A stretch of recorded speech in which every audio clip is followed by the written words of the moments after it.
We're talking specifically in these two sessions about the northern kingdom of Israel. That's the particular focus we're making. And this is an area of history and archaeology that is, compared to the southern kingdom of Judah, a bit understudied. It's not as well known and not as much research has been done, so it can be a very interesting topic to explore. The northern kingdom there, greater in territorial extent, centered on Samaria, but of course, importantly, did not include the city of Jerusalem. And here's a bit of a timeline of the period we're looking at. So we're looking at that yellow band there, and I've also included King Solomon as well in this because he also ruled that northern area, and that is the kings of Israel there. You can see that it ends with the Assyrian captivity in 709 or 711, depending on which dating you use. And in the south there, the southern kingdom of Judah continued on for much longer. In fact, it continued on for another good sort of 150 years-ish. And that's part of the reason that we have a lot more evidence for things in the south, because the kingdom just lasted for so much longer, and into a more recent, historically speaking, time period. The other big difference, which you can spot pretty quickly between Israel and Judah, is that in the south there was just one dynasty, the Davidic dynasty, that started with David and all of his descendants through to the very end, with Jehoiachin being the final king before the captivity. Whereas in the north, we have several, well, not even dynasties, but just several successive overthrows of the kingdom. The only two dynasties that were actually established in the northern kingdom were the Omride dynasty, there in red, and the Jehu dynasty, there in blue. And those were actually periods of reasonable prosperity. In the northern kingdom. Those two dynasties certainly made the biggest impact, archaeologically speaking, and we'll definitely hear a bit more about them tonight. And in terms of looking at this topic from, I guess, a spiritual perspective, a Bible class perspective, the value of this is that the northern kingdom presents a pretty interesting and powerful case study of what happens when God's people stop caring about God. In contrast to the southern kingdom, the northern kingdom was constantly apostate. Though at times it worshipped Yahweh in a form, it was only ever a corrupt and idolatrous form. As a result, their culture eroded very quickly. And we'll see evidence of that tonight in a variety of different forms.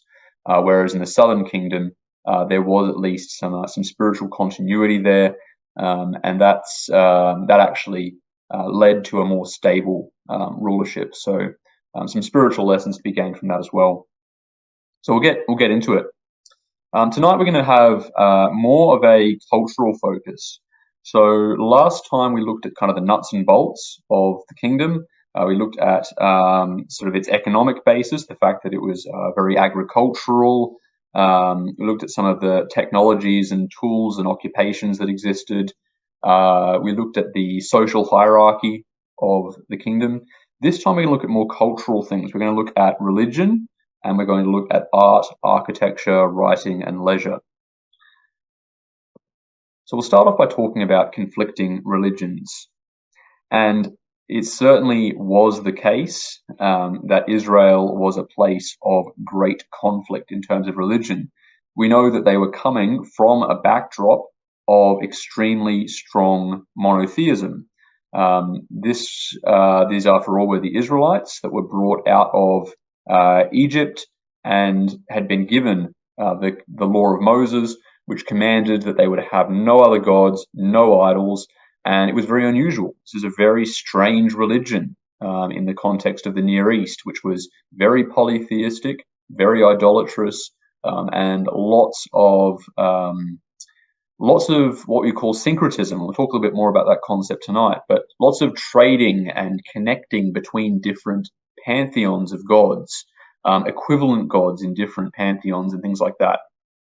Israel, in its origins, was commanded to have none of this. This would, of course, lead to a lot of tensions.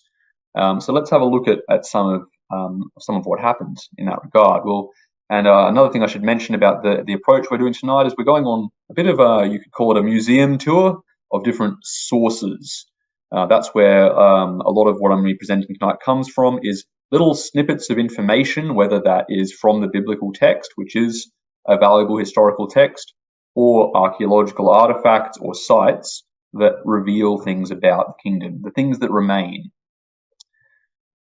So start off with this cultic altar at Dan, at the very top of the Kingdom of Israel. Now, what you see photographed there, that metal structure is not ancient. That is a modern reconstruction, and it's a very clever outline to show you the rough size of the altar that would have been built there. And it's a horned altar, which was a very popular design in the Near East. It actually enabled you to sort of tie down the sacrifice to those four corners there. And yes, it's very iconic design. Now, the altar, the foundations there date from the time of Jeroboam II. Very powerful king, very prosperous king, and very little, interestingly, is recorded about his reign in the Bible. And it is built on the site of the high place established by Jeroboam I, who was much earlier, no relation, just the same name. And he was the first king of the northern kingdom after the split between Jeroboam and Rehoboam after Solomon. And the biblical record claims that this involved the worship of a golden calf, and it was in direct opposition to the Yahwism of Jerusalem. Just in case anyone wasn't here last time, I will occasionally use that term Yahwism. That's because we're looking here at Israel from a historical perspective rather than simply just a spiritual perspective. And yeah, while that term can be a bit confronting, it's used by historians basically as a somewhat sad acknowledgement that in Israel there was more than one God, unfortunately. They weren't meant to have more than one God, but they did. And so Yahwism refers specifically to the worship of Yahweh. And it can come in different forms as well, as we'll see. But yes, this is some interesting evidence for that high place that Jeroboam set up. We'll talk more about that actually, so I won't go into too much more detail right yet. But that's an evidence for some conflicting religion there. Now this is a very interesting artifact. This is a cult stand from a place called Tanakh in northern Israel, and it dates from the time of Solomon, if not slightly earlier. And it seems to depict Asherah. And really what we've got here, so it's a cult stand. You would sort of pour liquid offerings into the top of it there. And each sort of tier of this cult stand is meant to represent a different deity, they believe. So it seems to depict Asherah. And it also perhaps alludes to Yahweh in some form. The sort of second tier from the bottom, you can see there's kind of two weird sort of vaguely anthropoid sort of human-shaped figures there, flanking a gap in the middle.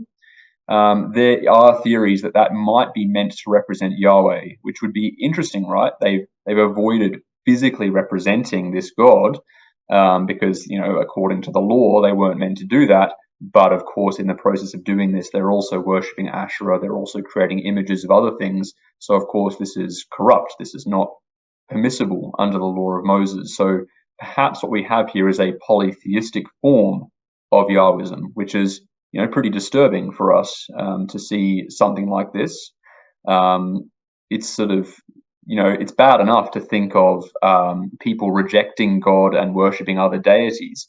But to think about them kind of mingling the one true God with the false gods is quite confronting, right? So this is an interesting source of evidence for the kind of religious practices that were going on in the Northern Kingdom. And here's a scriptural reference, which is a useful source for, I guess, the way that it could swing in either direction. So this is about the purge of Jehu, when he tricked the prophets of Baal into meeting all in one place and then wiped them out according to the command of God. It says in 2 Kings 10, the royal guard and officers struck the prophets of Baal down with the sword and left their bodies lying there. They demolished the sacred pillar of Baal and the temple of Baal. It is used as a latrine to this very day. So Jehu eradicated Baal worship from Israel. So we can see, Jehu taking some pretty strong measures here to wipe out Baal worship, and it's a clear sign of the level of conflict that occurred at times in religion. I mentioned earlier, and actually, sorry, even before I jump to that slide, it should be noted that unfortunately Jehu still worshipped the Jeroboam's idols at Dan and Bethel, the golden calves. So although he did wipe out Baal worship, he still did worship the golden calves, which is a pretty remarkably historically forgetful way to worship the gods that brought you out of Egypt, when there would have been a cultural memory of the golden calf that Aaron constructed alongside the Israelites, or that the Israelites constructed under Aaron's supervision. So yes, Jehu did not wholeheartedly serve Yahweh. And yes, I'll talk more about what Jeroboam was doing there in a minute. But yeah, I talked about this idea of syncretism. So this is where you take the gods of another culture and you incorporate them in your own religion, and you sort of say, oh, well, that's the equivalent of this. This happened a lot between the Greeks and Romans, for instance. So the Greek god Zeus was syncretized with the Roman god Jupiter. They're sort of equivalent deities, and they sort of took on each other's attributes. And there's lots of other examples in those pantheons as well. An interesting thing goes on in terms of the worship of Baal.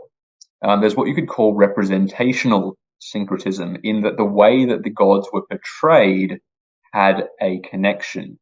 It's visually similar. So we're going to start somewhere unexpected, in Egypt, not in land of Israel or anywhere around.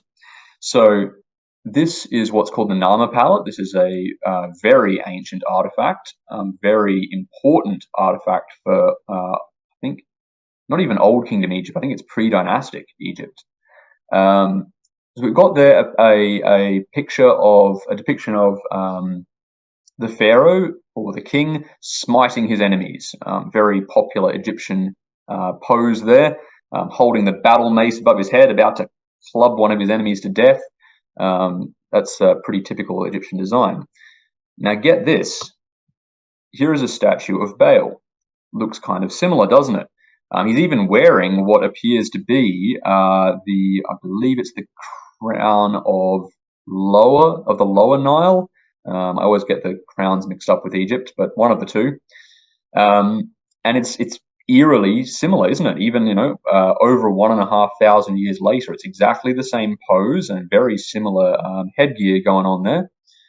So this is a statue of Baal. Now, it does predate our time period a little bit, but this is a very sort of famous statue of Baal, and there have been other ones found from later, but they're sort of in pieces, and this is kind of the most intact version that always gets pointed to.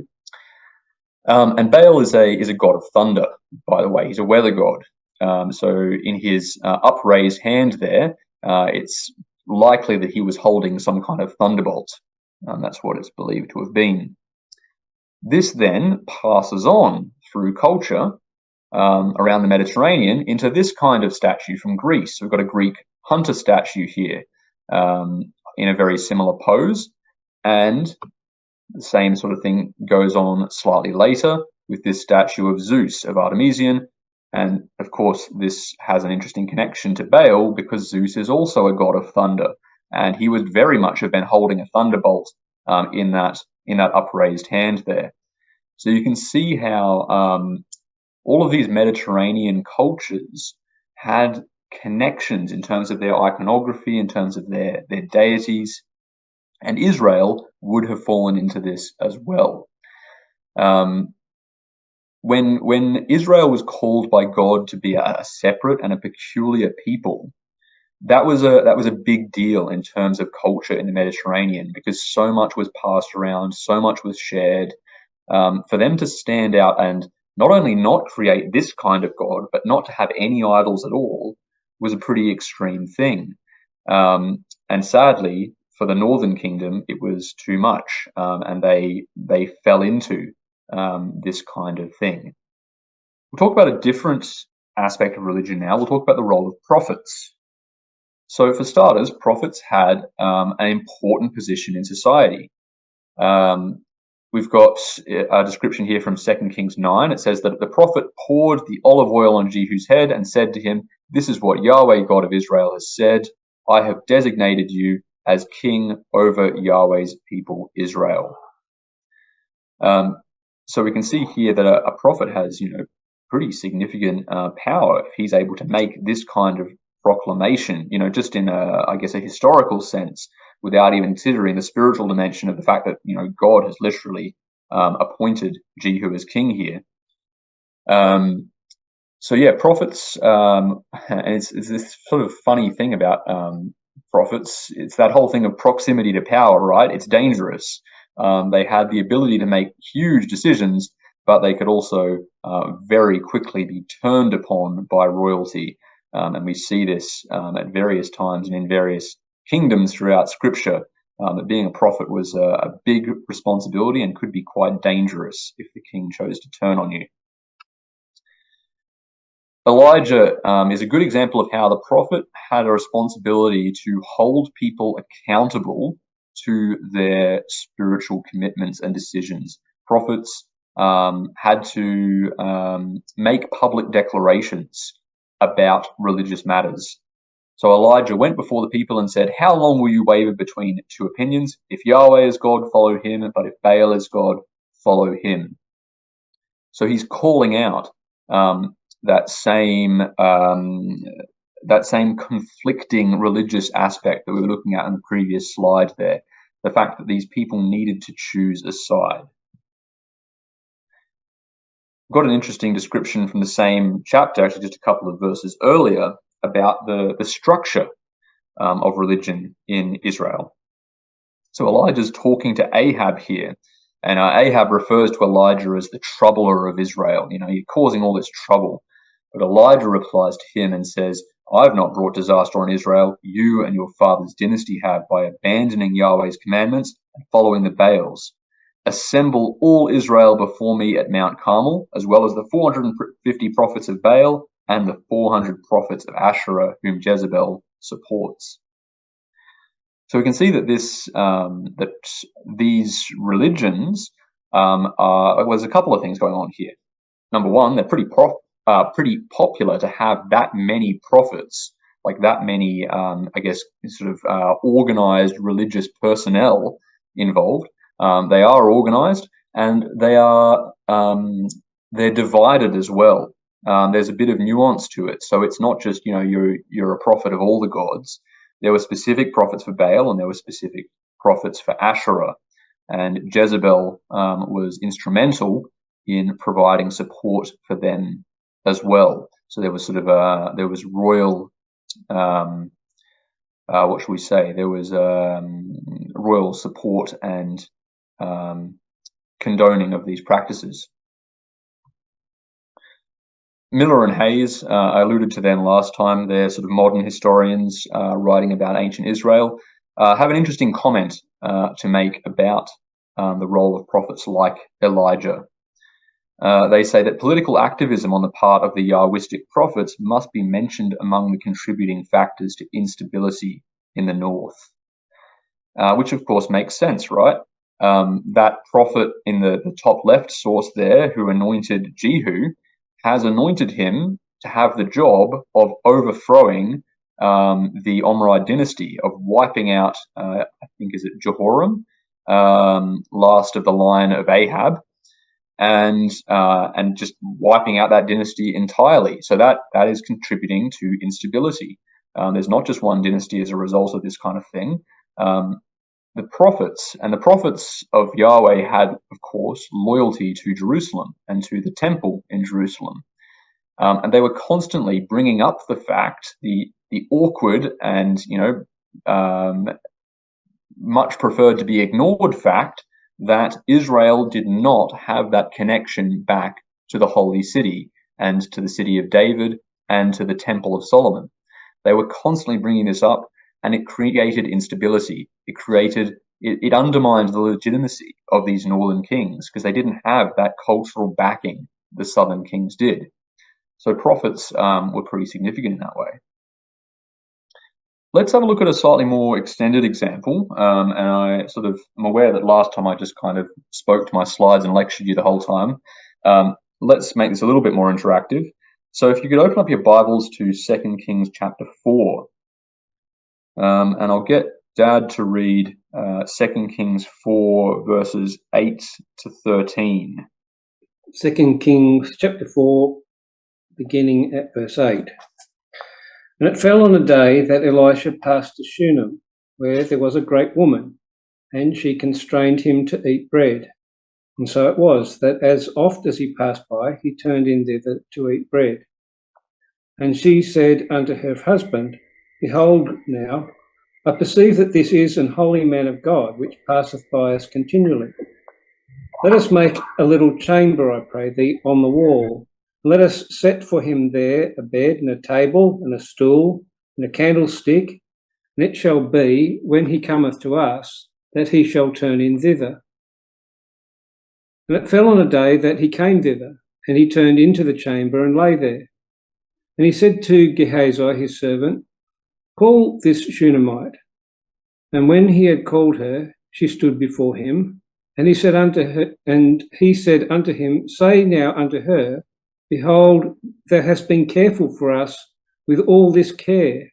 What is to be done for thee? Wouldst thou be spoken for to the king or to the captain of the host? And she answered, I dwell among mine own people. All right, thank you very much. So I'll put the question to you, and there's a couple of different things you can pull out of this. Viewing those verses through, I guess, kind of a historical lens rather than a spiritual lens, what kind of insights do those verses give us into the culture of Israel, the role of prophets, those kind of things? There's a couple of little things kind of hidden away there. If you focus on them, you realize some things about prophets and about Israelite culture. Clearly, they had great respect for the prophet. For a start, and it's interesting that being a woman, she seemed to be, in a way, sort of more important than a husband.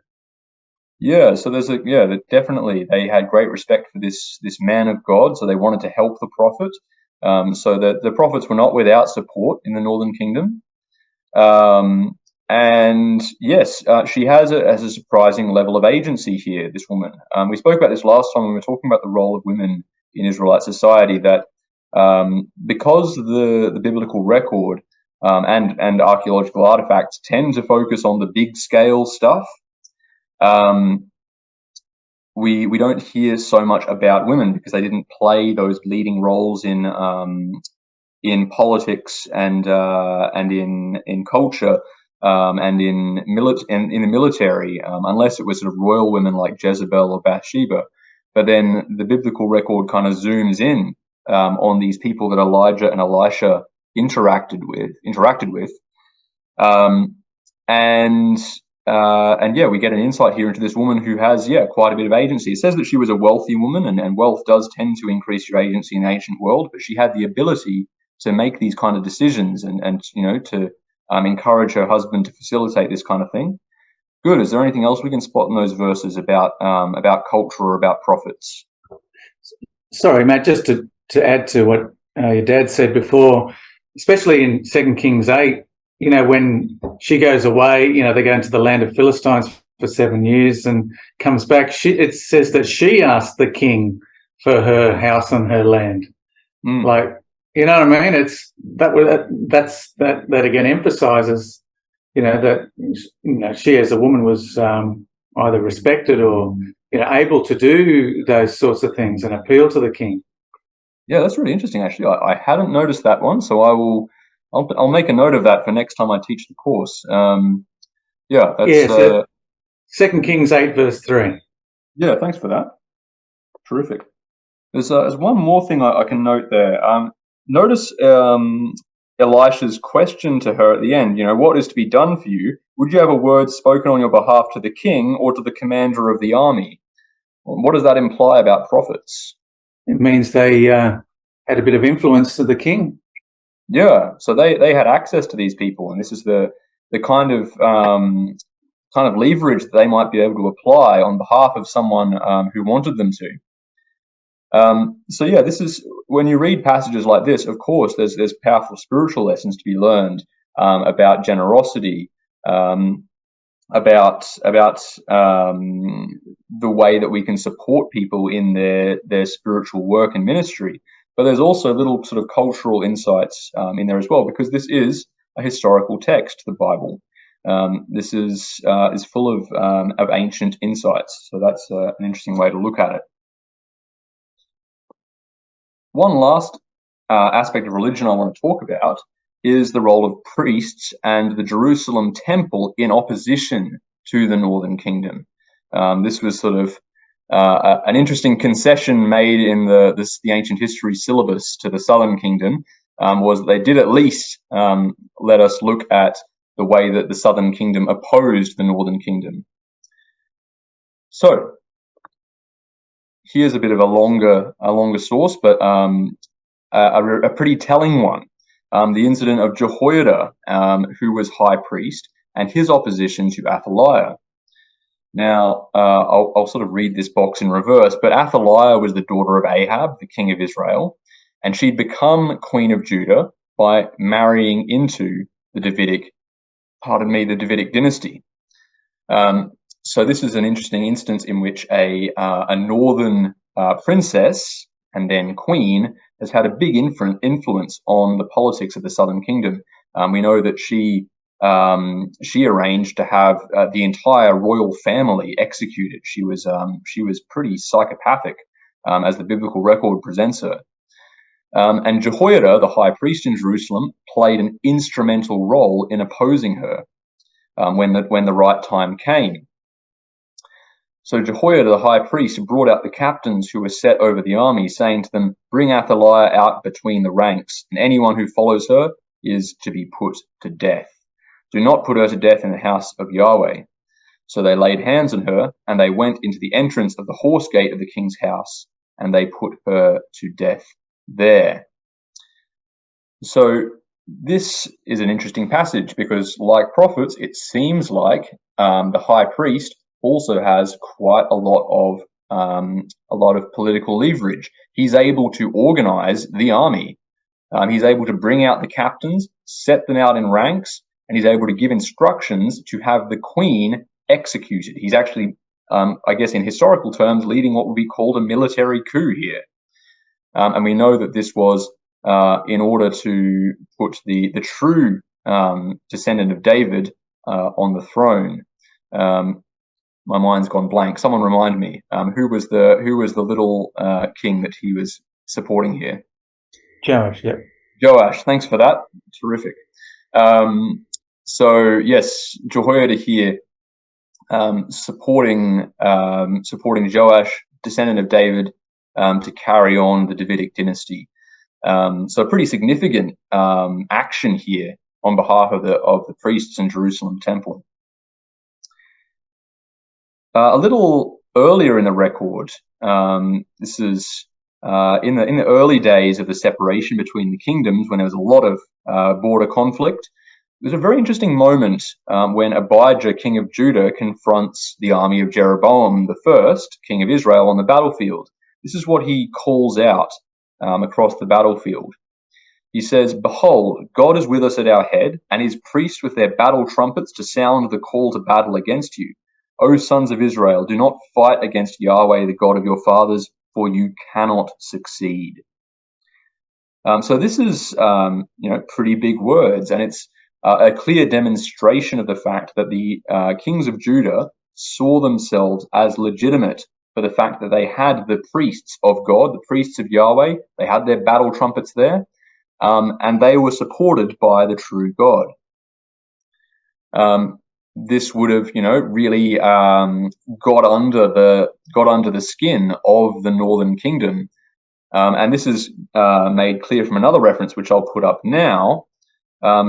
When the split first occurred, Jeroboam said in his heart, "Now the kingdom will turn back to the house of David. If this people go up to offer sacrifices in the temple of Yahweh at Jerusalem, then the heart of this people will turn again to their Lord, to Rehoboam, king of Judah, and they will kill me." So Jeroboam straight away recognized that this was a threat. The fact that he didn't have the connection to Jerusalem and to the temple, this was the place where God had put his name, and the place that was, appointed under the law for sacrifices. He knew that this totally destabilized his whole legitimacy, and that's why he set up those altars and those golden calves at Dan and Bethel to try and give himself a sense of legitimacy. And the record says that he said, "These are the gods," plural, "that brought you out of Egypt." Now, I'm not sure, it is the word Elohim, which often we just apply to the singular God. So I'm not sure exactly why translators choose to pluralize it there, because it's entirely possible that Jeroboam was claiming that these gods, these golden calves rather, represented Yahweh, and that he was trying to wrest attention away from the temple. At least that makes sense to me as to what he would have been trying to do, is try to say, well, actually, no, Yahweh's on my side and you can worship him here. And this really demonstrates how important the priests in the Jerusalem temple were in terms of the cultural consciousness of the Israelites, north and south. Just as a little tidbit to sprinkle in there, because it's interesting. There is a little piece of evidence here for the Jerusalem temple. Now, we've got very, very limited evidence for the first temple, the temple of Solomon. But this is one piece that does get pointed to quite regularly. This is an ostracon. That means it's a pottery fragment. And back in ancient times, in the times of the northern and southern kingdoms, you would only ever write something on parchment if it was, or papyrus, if it was quite important, like a legal document or something that was really meant to, be recorded in a significant way. For everything else, including sending letters, they would use fragments of pottery. This is what you would sort of, scribble your notes and things on. Even receipts were recorded on fragments of pottery. And this one is a letter that includes the phrase, "the house of Yahweh," which may well be a reference to the Jerusalem temple. It says something about, with regard to your servant, fear not, for he is in the house of Yahweh. So some take this as evidence for the existence of the Jerusalem temple. And by the way, I should affirm that this is not to state that I in any way doubt the existence of Solomon's temple. This is just a piece of archaeological evidence that may point to its existence. We'll move on now to talk about art and architecture and those kind of cultural things. So last time we had a question about, the scale of Samaria. So let's talk about Samaria. It was established as the capital of the northern kingdom by Omri. It wasn't initially the capital. The capital was Tirzah at first, at the time of the split. But then Omri purchased the hill of Samaria and established his capital there. And it was a very well fortified city. It was surrounded by a casemate wall. That's kind of a double wall that could be filled with earth and stone in the event of a siege, which is a pretty nifty strategy. So, and this would have been similar to what was going on in Jericho as well, where you had Rahab's house in the wall. There were sort of double walls here that had sort of buildings and rooms in between them. And yeah, they could be filled up in the event of siege to really bolster the construction. And Samaria boasted a palatial complex, a palace complex that was considered one of the largest Iron Age structures in the Levant. Once it's been, all the footprint of that has all been excavated, and it's pretty huge. Was described by one particular professor of archaeology as a Bit Halani, or a house of windows, which follows some Assyrian influences. It seems to be modeled on Assyrian palaces. So this was a pretty significant structure. Megiddo was another of the fortified cities, and here's a sign of how well prepared it was for a siege. And then last time we talked about the water tunnel at Megiddo, pretty impressive, very useful in time of siege. Here's another thing. This is a grain silo that was from the time of Jeroboam II, had a capacity of 450 cubic meters, and they've actually found straw between the stones, and that attests to its function. This was a grain silo, and it was a vital supply in the event of a siege. You wouldn't just keep your usual big pots of grain. You would actually have a big grain silo dug into the ground to make sure you were able to outlast your enemy in those times. And one last piece of evidence regarding architecture and fortified cities is the Israelite Gate of Megiddo, which is actually that picture that I've been featuring on the slides. And this was a 6-chambered gate.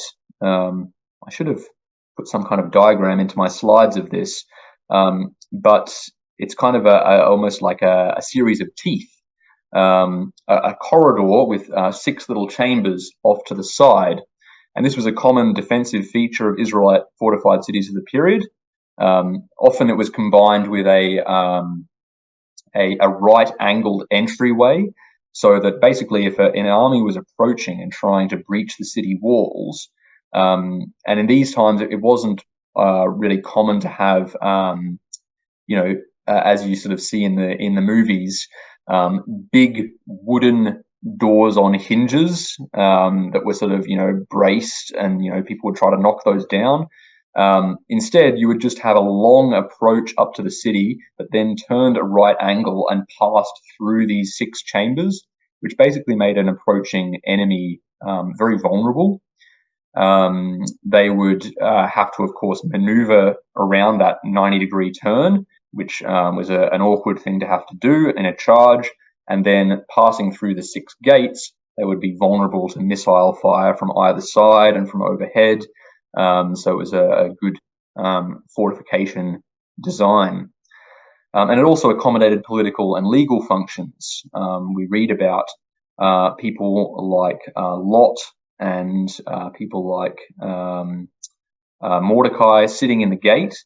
That would be in one of these little chambers, and that was a place where big legal and political decisions were made. Ahab, when he was deciding whether or not to go to war against the Syrians, he also met with his prophets in the gate. That's where they would make those decisions. It was a very prominent location in the city.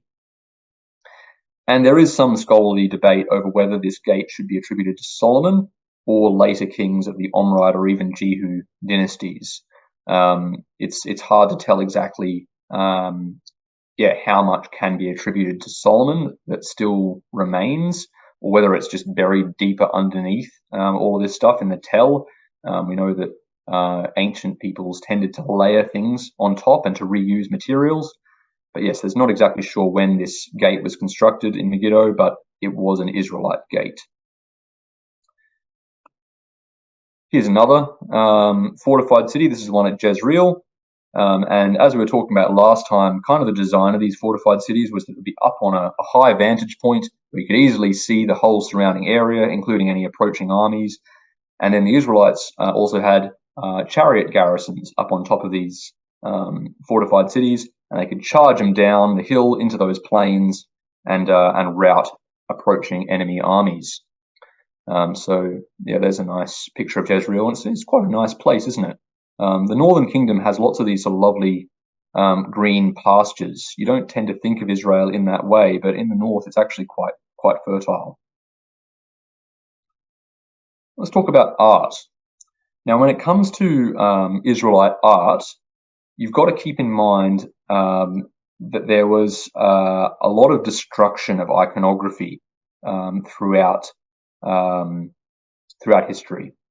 And that was for cultural reasons, different cultures trying to assert themselves and replace the existing cultures, for political reasons when different kings would overtake each other and try and wipe out each other's cultural achievements, for religious reasons. And we know, of course, that the Israelites were commanded to destroy images.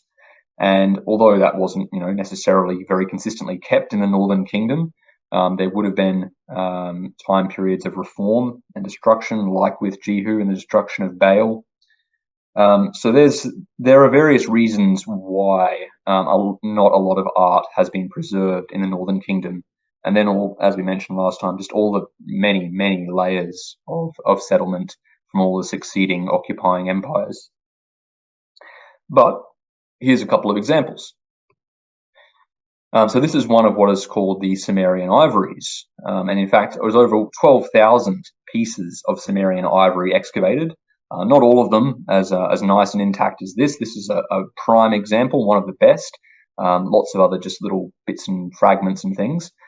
But this supports the biblical record's claim that Ahab had an ivory house. It talks about Ahab having an ivory house at Samaria, which likely refers to a palace room decorated with ivory. This kind of thing would have adorned all of the walls of that room. And it seems to follow a Phoenician appropriation of Egyptian design, which makes a lot of sense. So the Phoenicians were to the north in present-day Lebanon, and they were the great maritime traders all around the Mediterranean. And it says in 1 Kings that Solomon had at sea a navy of Tarshish with the navy of Hiram of Phoenicia, bringing gold and silver and ivory. So we know that the Israelites were trading for ivory with the Phoenicians. And this design that we've got on the screen there is very, according to experts, fits into kind of the Phoenician version of Egyptian designs. I mean, you can see the face of that figure. It's kind of a sphinx. Looks very Egyptian, doesn't it? To me, the whole thing looks kind of Assyrian, kind of like those winged lions and winged bulls of Assyria. So you can see there's lots of cultural influences going on here. Here's another piece of art from, or rather just an artistic artifact from Israel that shows some cultural influences. So this is a seal, a royal seal, of a man named Abdi. So the inscription there says that it's the seal of a royal minister of King Hoshea, who was the last king of Israel before the Assyrian captivity. And the design clearly displays some Egyptian influences. You can see that man in his posture and the little winged sun disk down below is very Egyptian. But you've got that Paleo-Hebrew script around the edges. That's not, hieroglyphs or anything Egyptian. And this accords well with what we read in 2 Kings. It says that the king of Assyria discovered that Hoshea was planning a revolt. Hoshea had sent messages to King So of Egypt and had not sent his annual tribute. So we can see that Hoshea did have an alliance with Egypt, and there was probably some cultural influence going on there. And what these two artifacts demonstrate is that Israel did not have a very distinctive visual culture of its own.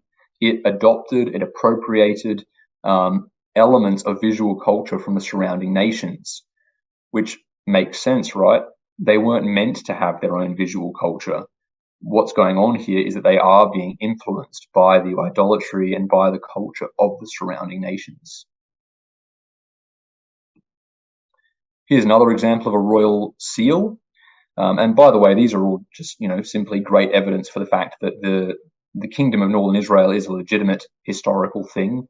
These kings that are mentioned in the Bible aren't just made up. We actually have seals that have their names on them. So this is another example. It was only finally authenticated in 2020.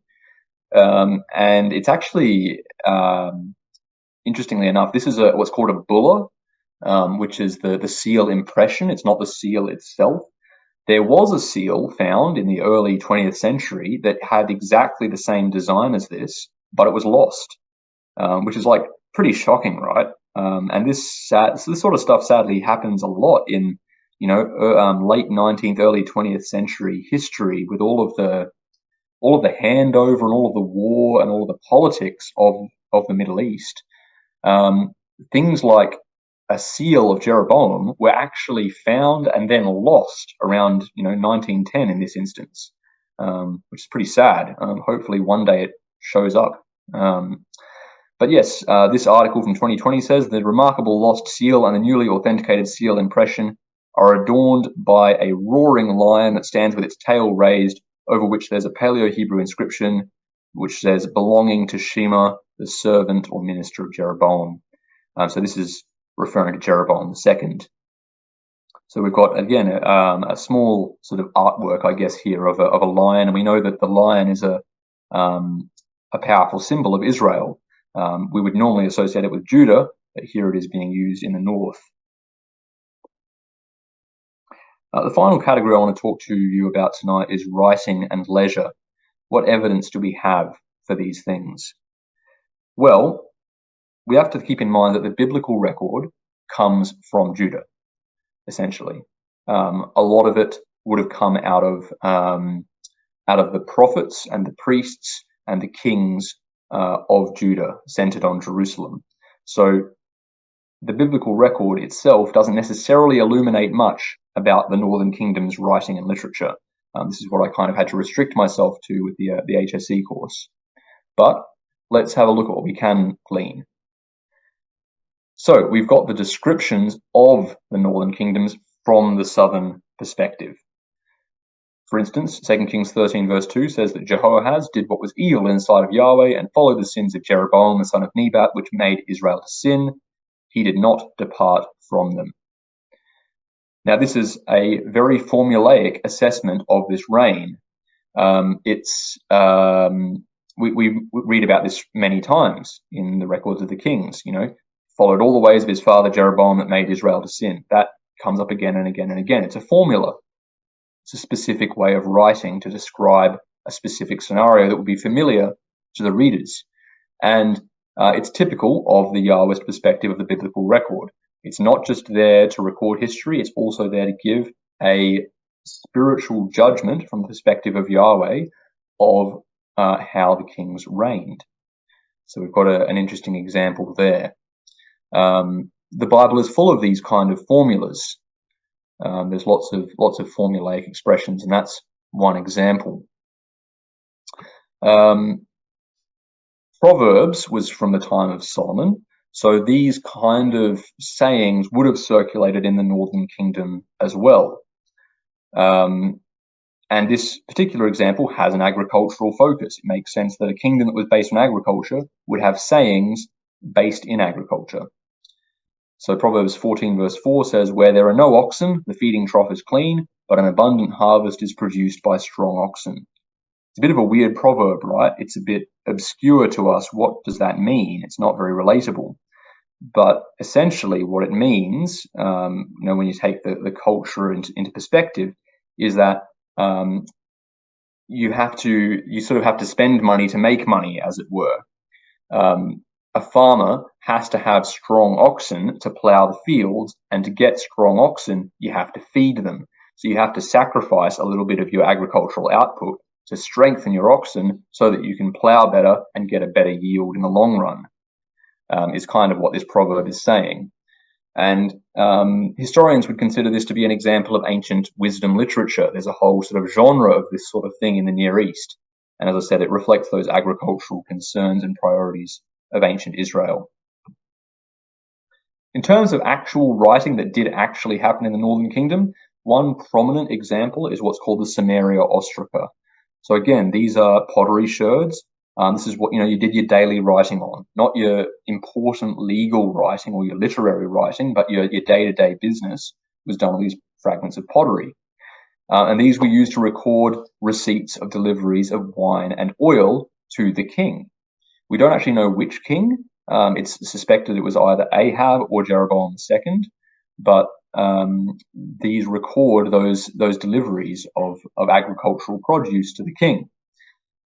Interestingly, we've got they've studied these and they've done all kinds of research on them in recent years, including using sort of machine learning and AI to try and analyze the handwriting. And basically, what they've come up with is that there's very few scribes. Most of these ostraca, although they record receipts of goods from all over the kingdom, were all written by the same handful of people.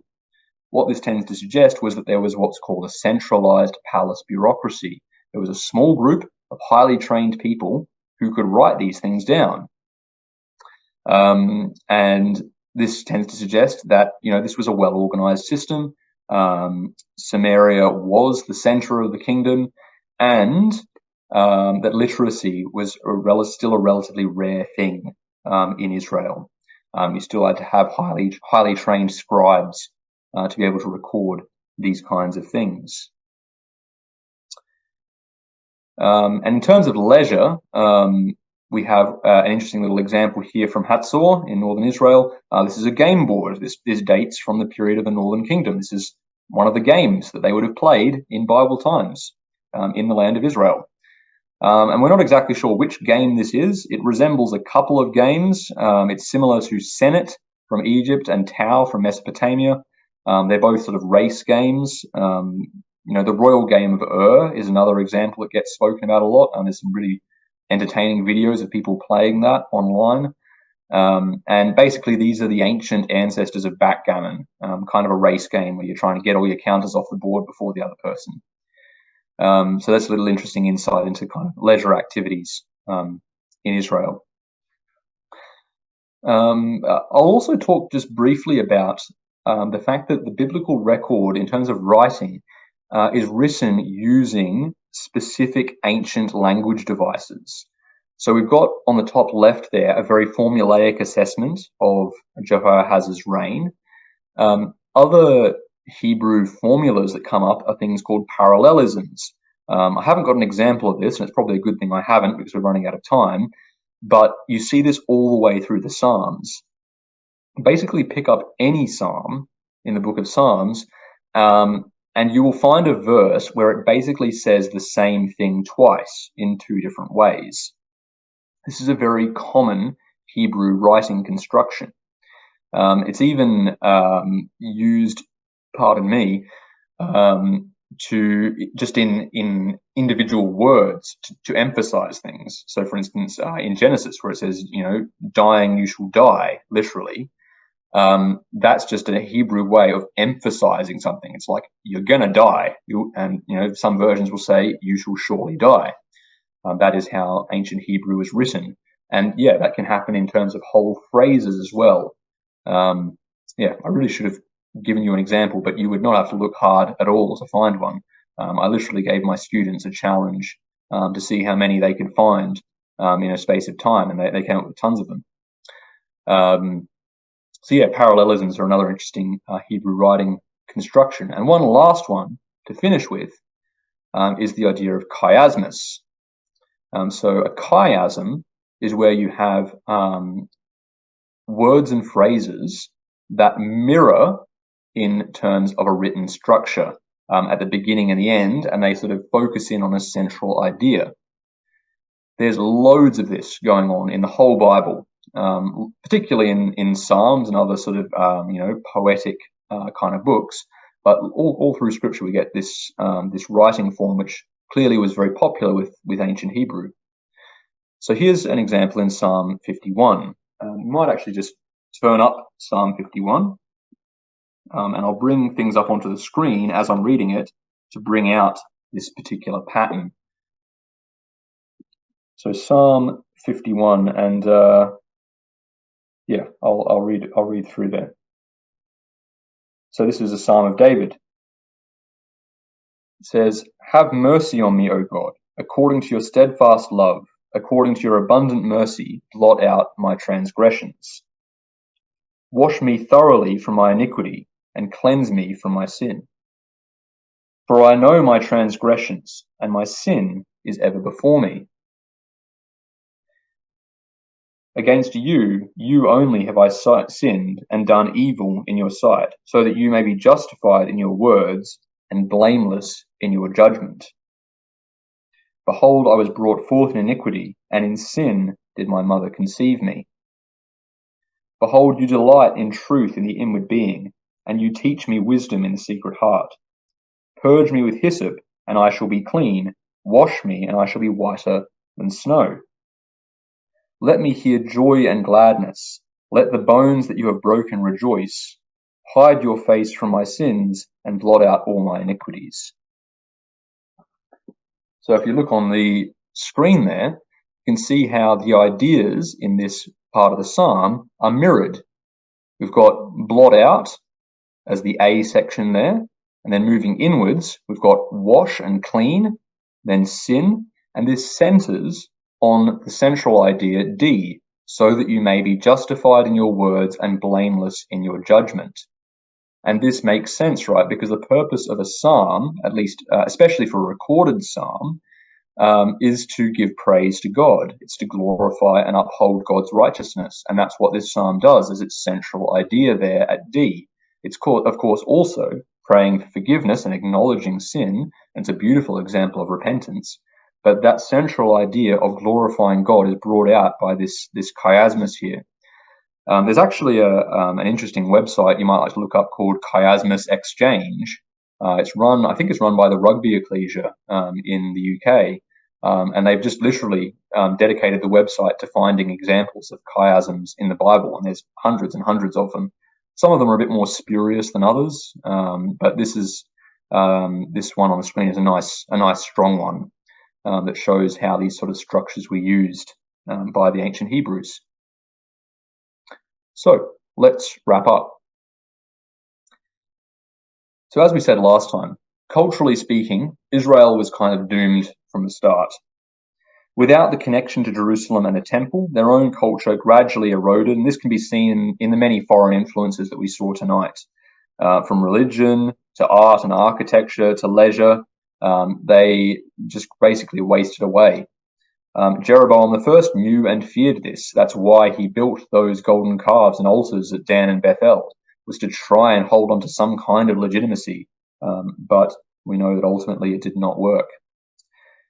As we saw in our first class, there are many historical artifacts that demonstrate the historical reliability of the biblical record of ancient Israel.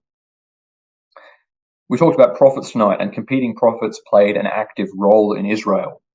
And though we don't actually have archaeological evidence for their existence, you'll notice I didn't have any artifacts on my prophet slides. They would have been a distinctive feature of Israelite society. It's pretty rare to have a culture that gave so much weight to the word and actions of prophets, and we can see how much they swayed politics through the biblical record. Israel, as we saw, built up substantial cities, especially during the Omride dynasty. So places like Samaria, Megiddo, and Jezreel were very strong fortified cities, and they're strong evidence for the biblical record and the fact that the Northern Kingdom was a kingdom. It wasn't just a bunch of loosely confederated villages and towns. It was a proper kingdom. And the Old Testament contains distinctive Hebrew forms of writing, and those are worth becoming familiar with and appreciating. They can help to deepen our understanding of how people appreciated scripture and writing in Old Testament times. So I'll leave it there, but thank you very much for your time and attention.